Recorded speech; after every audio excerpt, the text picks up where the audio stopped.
Saludos estudiantes. Mi nombre es Germán Hermosilla y pertenezco al núcleo interdisciplinario de microbiología del Instituto de Ciencias Biomédicas. En esta primera cápsula les voy a hablar de algunas características generales del grupo de los hongos. Los hongos son todos organismos eucariontes y como tales van a tener características muy similares a nuestras propias células, que vamos a ver un poco más adelante. Todos los hongos son organismos heterotróficos. Esto quiere decir que para nutrirse necesitan de materia orgánica sintetizadas por otras formas de vida.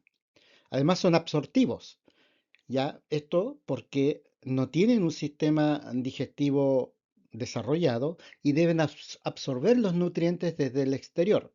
Esto ya es una dificultad para los hongos, puesto que para absorber moléculas, cuando éstas son de gran tamaño, requieren digerir estas moléculas extracelularmente para traspasarlas a moléculas de menor tamaño. De ahí que todos los hongos producen un cóctel de enzimas líticas que van a romper azúcares, van a romper proteínas, lípidos, y de esta manera entonces poder nutrirse. Este aspecto está muy relacionado con la virulencia de los hongos, dado que es a través de estas enzimas que muchos de ellos provocan daño en los tejidos cuando están parasitando a un ser humano. Todos los hongos se reproducen asexualmente, esto es por mitosis y por lo tanto la descendencia es clonal, pero algunas especies de hongos pueden recurrir también a la reproducción sexual con la consiguiente ventaja, ¿cierto?, de la variabilidad genética, ¿ya? Pero es un evento relativamente infrecuente, particularmente los hongos de interés clínico, donde la mayoría de ellos se van a reproducir por una vía sexual, principalmente. En términos ecológicos, los hongos son muy exitosos. Tienen una amplia distribución, pueden habitar muchos nichos. Lo principal es que haya nutrientes, una fuente de carbono, una fuente de nitrógeno y humedad. Ya son muy dependientes de agua estos organismos. Ahora, como son tan exitosos, lamentablemente también algunos hongos pueden colonizar al ser humano, ¿cierto? Y algunos de ellos incluso producir daño, ¿cierto? Y ese es el interés que tenemos en microbiología clínica de estudiar estos organismos mucho más complejos, ¿cierto? Que las bacterias. Hoy día se estima que hay alrededor de 120.000 especies que se han descrito ya en distintos laboratorios. Pero se presume, por algunos cálculos, que deben existir 1,5 millones de especies en la Tierra de hongos. Por lo tanto, los hongos que conocemos en una muy pequeña fracción de todos los hongos, ¿cierto?, que podrían habitar la Tierra. Ahora, afortunadamente, de los hongos que conocemos, solo una pequeña fracción de ellos, alrededor de unas 500 especies, van a afectar a los mamíferos, incluyendo al ser humano.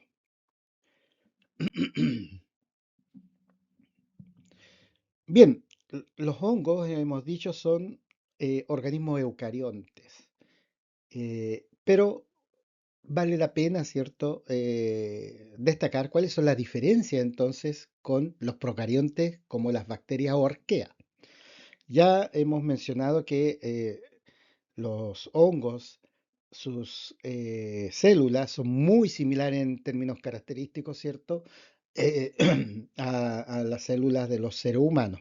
Por ejemplo, presentan un núcleo que está constituido de una doble membrana que va a proteger el material genético, que en este caso está organizada en cromosomas muy similares a los cromosomas del ser humano, cromosomas de topología lineal, de número variable, va a depender de la especie que estudien cuántos cromosomas va a poseer un hongo.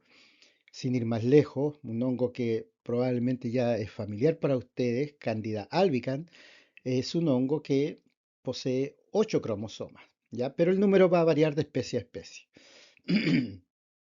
Estos hongos también tienen, por supuesto, una membrana celular, pero aquí quiero destacar algo importante. Si bien tiene la típica estructura de bicapa lipídica, compuesta de muchos tipos de lípidos, hay un lípido en particular, un esterol, ¿cierto?, que es muy específico de los hongos y este se denomina ergosterol. El ergosterol es muy importante para la integridad y funcionalidad de la membrana celular. Ya es tan importante que muchos fármacos que van dirigidos a inhibir el crecimiento del hongo, lo que hacen en realidad es inhibir la síntesis del ergosterol, de tal manera que su membrana entonces pierde fluidez y pierde funcionalidad. Con ello el hongo, la mayoría de las veces, deja de crecer. Así que es un blanco terapéutico, ¿ya? Importante el ergosterol. Por otro lado, los hongos poseen pared celular y esta pared celular está esencialmente compuesta de azúcar. 90% está constituido por polímeros diferentes de azúcares como betaglucanos. Ya también hay alfaglucanos, pero yo diría que los betaglucanos son el azúcar más prevalente. Y también hay un polímero importante de mencionar que también es muy específico del hongo, que es la quitina. La quitina es un polímero de N-acetilglucosamina y si bien está poco representada en la pared celular, alrededor de un 5% de la pared celular, es un polímero que le da la robustez, la rigidez a esta pared celular. ¿Ya? Esta quitina aparece también en otras formas de vida, pero en los artrópodos, donde es parte del exoesqueleto de los artrópodos, ¿ya? Pero por primera vez aparece entonces en los hongos en su pared celular. Y pasa lo mismo que el ergosterol, dado que la quitina es un componente tan importante para la pared celular. Algunos fármacos antifúngicos, ¿cierto? Van dirigidos a inhibir la síntesis de quitina, de tal manera de tener una pared celular defectuosa, ¿cierto? O atípica y que le confiere la habilidad al hongo. Y este deja de crecer, por supuesto. Bien, los hongos también van a presentar como buenos eucariontes organelos membranosos. ¿Qué organelos membranosos, además del núcleo, podemos mencionar en hongo? Acá aparece un aparato de Golgi por primera vez en los seres vivos. Ya es un aparato de Golgi incipiente, donde muchas proteínas maduran, ¿cierto? Una vez que se sintetizan. Hay también un retículo endoplasmático donde ocurre la síntesis de estas proteínas. Los hongos poseen vacuolas también, con distintas funcionalidades. Y por supuesto hay mitocondrias, ¿cierto? Cuya función se relaciona con la síntesis de energía. Un organelo membranoso que está ausente en los hongos, y esto es importante aclararlo, son los cloroplastos. Los cloroplastos no están presentes en los hongos. Recuerden que los hongos son todos heterotróficos, ningún hongo es autótrofo, ninguno realiza fotosíntesis, así que esta estructura no está presente. Por supuesto, tampoco tienen pigmentos fotosintéticos, aunque sí presentan otros pigmentos, ¿cierto? Pero ninguno de ellos participa en la fotosíntesis porque no existen los hongos. El tamaño de sus ribosomas eh, corresponde al tamaño de los eucariontes superiores, es decir, son del tipo 80S, ¿cierto? Distinto a los bacterianos que son del tipo 70S. Y por último, ya lo hemos dicho, que todos los hongos se reproducen por mitosis, em, pero también algunas especies lo pueden hacer por meiosis, ¿ya? Ambos procesos, por supuesto, están ausentes en bacterias. Ahora, los hongos no son plantas, tal vez esto es una obviedad hoy día, pero por mucho tiempo los hongos fueron clasificados dentro del reino vegetal. ¿Ya? Esto porque tienen características comunes con algunas plantas, ¿cierto? Como, por ejemplo, que son organismos sésiles, es decir, no tienen movimiento, presentan una pared celular rígida como las plantas y se reproducen por esporas. Sin embargo, cada vez que uno investiga un hongo ya con mayor profundidad, nos encontramos con diferencias, ¿cierto? Muy importantes respecto a los vegetales. Uno ya lo hemos mencionado, no son fotosintéticos, no poseen cloroplastos, no poseen clorofila, ¿ya? Y además no desarrollan tejido verdadero, como las plantas donde podemos encontrar flores, hojas, un tallo. En los hongos, las pocas estructuras un poco más complejas tienen relación con la reproducción sexual y son las que ustedes pueden ver acá, ¿cierto? Que ya reconocerán como la seta o callampa. Pero estas estructuras no están compuestas de tejido verdadero, es un pseudotejido, ¿ya? No se ha diferenciado. Entonces, eso es importante de mencionar. Tampoco tienen un sistema vascular complejo como las plantas superiores, que no hay un xilema, no hay un floema. Su producto de almacenamiento no es el almidón, como los vegetales, sino el glicógeno. Y la pared celular está compuesta por muchos azúcares del tipo beta-glucano y quitina, ¿ya? Pero acá no está presente la celulosa, que es el polímero más importante en la pared celular de los vegetales. Así que están muy lejos de las plantas, los hongos, están muy lejos de los animales. Y entonces, ¿qué son? Bueno, hoy día sabemos que los hongos, ¿cierto?, van a constituir un grupo bien homogéneo al cual se le ha dado la categoría de reino. Y este reino de los hongos, ¿cierto?, se ha denominado reino fungi. Entonces, tenemos que todos los hongos se agrupan en el reino fungi, tienen o comparten algunas características menores con algunas células animales o vegetales, y por supuesto, los hongos pertenecen al dominio Eukarya. Ahora, ¿cómo se clasifican los hongos? La verdad es que eso requeriría muchas cápsulas, ya porque es un tema bastante amplio, a veces incluso controversial, porque es muy dinámico la sistemática en fungi. Ya constantemente los nombres están cambiando y no solo cambian los nombres de especies. Muchas veces cambian los nombres del género, la orden, la familia, incluso de los filos, para que vean lo dinámico y lo complejo que es la sistemática, ¿cierto? O taxonomía en este reino. Pero, ¿qué podemos decir del reino fungi? En términos así muy generales, ¿cierto?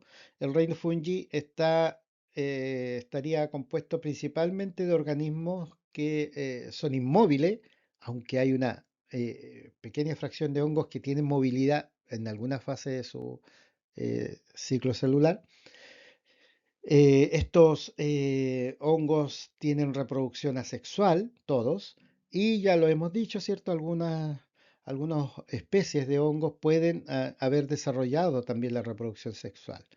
Tienen una pared celular rígida que los protege del ambiente y cuya composición va a variar de acuerdo al grupo taxonómico al que pertenece el hongo que están estudiando, ¿ya?